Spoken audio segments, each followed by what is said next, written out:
தமிழ்நாடு பாஜக தலைவர் நயினார் நாகேந்திரன் தமிழ்நாட்டு மக்களிடமும் முதலமைச்சரிடமும் நிபந்தனையற்ற பகிரங்க மன்னிப்பு கேட்க வேண்டும் என தமிழ்நாடு காங்கிரஸ் கமிட்டி தலைவர் மாணிக்கம் தாக்கூர் மற்றும் அமைச்சர் வன்னியரசு ஆகியோர் வலியுறுத்தியுள்ளனர்.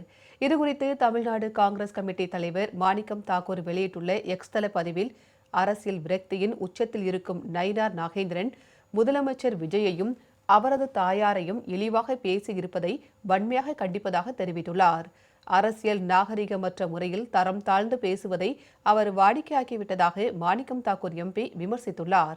இதேபோல் சமூக நீதித்துறை அமைச்சர் வன்னியரசு வெளியிட்டுள்ள எக்ஸ் தள பதிவில், பாஜக சனாதனிகளிடம் இருந்து வேறு என்ன எதிர்பார்க்க முடியும் என கேள்வி எழுப்பினார். காங்கிரஸ் தலைவர் சோனியா காந்தி மற்றும் திரிணாமுல் காங்கிரஸ் தலைவர் மம்தா பானர்ஜி குறித்து இந்திய தலைமை அமைச்சர் மோடி பேசாத அவதூறா என அவர் குறிப்பிட்டார். பெண்களுக்கு எதிரான வெறுப்பும் அவதூறும் தான் பாஜகவினர் பேசும் அரசியலின் அடிப்படை என அவர் கூறியுள்ளார்.